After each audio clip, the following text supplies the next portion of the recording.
Current affairs for beginners. First, let us see answers for the questions from a previous video. With regard to open market operations, which of the following is true? Buying of government securities will increase the supply of money into the economy. This statement is correct. The second statement is to control inflation, RBI will sell the government securities in the open market. This statement is also correct. So as both the statements are correct, the answer here is C. We have seen that open market operations, it is a major monetary policy instrument used by the RBI in order to buy and sell the eligible securities, that is the government securities by this RBI. By buying the government securities in the open market, it will increase the supply of credit. Whereas selling of securities will reduce the volume of money with the public. The next statement is, consider the following statements. Both central and state governments can issue treasury bills. What are the treasury bills? It is a short-term credit instrument. We know that there are government securities which is of two types. One is short-term credit instruments and the other one is long-term credit instruments. So in this short-term comes this treasury bills, and these treasury bills can be issued only by the central government but not by the state governments. Whereas these long-term government securities, which are known as dated securities or government bonds, these can be issued by both central and state governments. The next statement is, treasury bills are interest-free instruments. Yes, these treasury bills are zero coupon securities and they pay no interest. These treasury bills will be issued at a discount and it will be redeemed at the face value at the time of maturity. So as only 2 is correct, the statement 1 is wrong. The answer here is B, 2 only. Now let's start the session. The first article is payouts to riots from this month itself. This article comes under GS paper 3 under the topic of agriculture, and it also comes under GS paper 2 under the topic of governance. From this article, now we are going to see about a scheme that was mentioned here known as Pradhan Mantri Kissan Samman Nidhi scheme. The government is launching this Pradhan Mantri Kissan Samman Nidhi scheme in order to provide an assured income support to small and marginal farmers.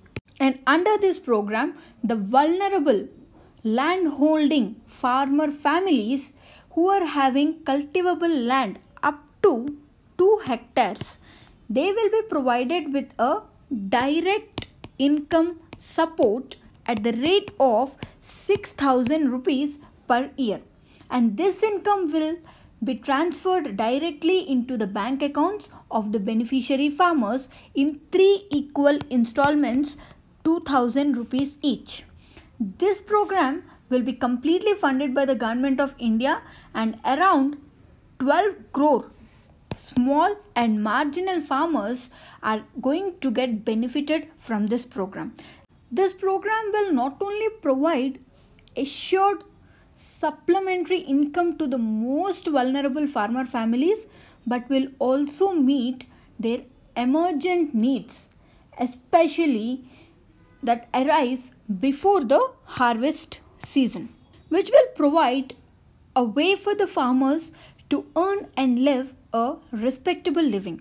Now try to answer this question related to this scheme. Consider the following statements with respect to central government's Pradhan Mantri Kisan Samman Nidhi scheme. Try to answer it and post your answer in the comment box. Tomorrow we'll see the answer for this question. The next article is hawkish move. This article comes under GS paper 2 under the topic of international relations. From this article, now we are going to see about Intermediate Range Nuclear Forces Treaty. Intermediate Range Nuclear Forces Treaty is an arms control agreement between the United States and the Soviet Union that was signed in 1987 in order to eliminate their intermediate range and short range missiles. As per this treaty, both US and USSR agreed to eliminate within 3 years all the ground launched missiles which were having the range of 500 to 5000 kilometers. And they have decided not to produce or develop or deploy any of these in future. Followed by this treaty, the United States has destroyed 846 ground-launched cruise missiles, and the Soviet Union has destroyed 1846 missiles along with its support facilities. What is the importance of this treaty? As per this treaty, both the parties they agreed that a whole important class of nuclear weapons will be removed from Europe, and only the tactical nuclear weapons or the short range missiles which were mostly deployed will remain. And this treaty, for years, it tried to reduce the fears of both the parties in relation to the possibility of any kind of military escalation or operational miscalculation, and it tried to help them to shift the logic of mutually assured destruction to a more sensitive political level. The next article is standard deviations. This article comes under GS paper 2 under the topic of governance. From this article now we are going to see about an institution known as National Statistical Commission. What is this National Statistical Commission? The government of India has ordered to set up this National Statistical Commission on June 1st of 2005 based on the recommendations of C. Rangarajan Economic Advisory Council. Followed by the recommendations of this council, the National Statistical Commission of India was established. It is an autonomous body formed in 2005 with an objective to reduce the problems that were faced by the statistical agencies like National Sample Survey Office and Central Statistics Office in the country in relation to the collection of data. This particular commission will lay special emphasis on ensuring that the collection, the data that is collected is unbiased in order to restore public trust in the figures that were released by the government. The next article is a booster dose for consumption and investment. This article comes under GS paper 2 under the topic of governance and also under the topic of GS paper 3, and the topic is economy. From this article now we are going to see about two things. One is what is meant by this Fiscal Responsibility and Budget Management Act, and the other one is Pradhan Mantri Gram Sadak Yojana. First of all, let us see what is this Fiscal Responsibility Budget Management Act. It is a fiscal sector legislation that was enacted by the Government of India in 2003 in order to ensure there is fiscal discipline for the center, and this act has set up some targets through which this fiscal discipline can be ensured by the center, and these targets include reducing the fiscal deficit and eliminating the revenue deficit.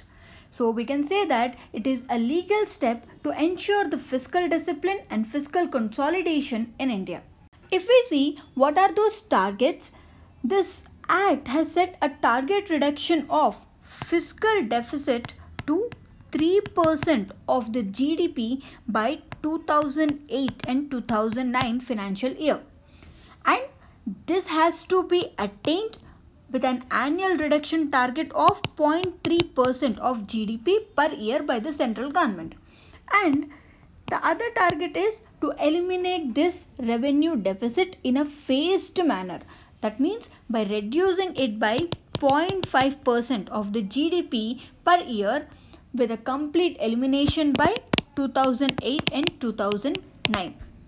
But later these target dates they kept changing and they were reset, and the budget 2016-17 aimed to realize this 3% fiscal deficit by 2018 of March.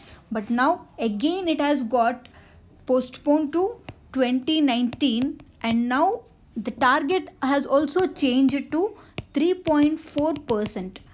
So what could be the major reason for government to enact this Act of Fiscal Responsibility and Budget Management? There are two reasons. One is rise in government debts. This is because of higher government borrowings, which eroded the financial health of the government. There is higher revenue deficit. This is because of higher expenditure by the government on subsidies, salaries, defense equipment, etc., which had compelled the government to borrow, make a big borrowings. So with inadequate revenues, government has to resort to high level of borrowing, and this borrowing again have produced higher interest payments. In this way, interest payments have become a largest expenditure item for the government. So to address this financial weakness in its budget, the government has taken some serious deficit cut targets in the form of these FRBM targets by introducing a law in the form of FRBM. The next one is Pradhan Mantri Gram Sadak Yojana. This program was launched to provide all-weather road connectivity to all the eligible unconnected habitations. This is a centrally sponsored scheme administered by the Ministry of Rural Development. As I said that the objective of this program is to provide all-weather road connectivity to all the eligible unconnected habitations. So what are all those that cover under this is, this program aims to connect all the habitations with a population of 500 persons and above in the plain areas, and it is going to cover the habitations with a population of 250% and above in the hill states, tribal areas that come under Schedule 5 of the Constitution, and the desert areas and selected tribal and backward districts under the integrated action plan that were identified by the Ministry of Home Affairs and Planning Commission. This program is an upgradation component in order to ensure full farm to market connectivity. It is aimed to provide connectivity from farms, directly from farm to the market. As I said that it is a centrally sponsored scheme, the funding pattern is, it is in the ratio of 60:40 between the center and the state for all the states except for 8 northeastern and 3 Himalayan states, that is Himachal Pradesh, UP, Uttarakhand and Jammu and Kashmir. For these states it is 90:10, where 90 is paid by the center and the other 10% is on the state. So this is all for today, and this is the Law Excellence website where you can access the notes for this video. Thank you.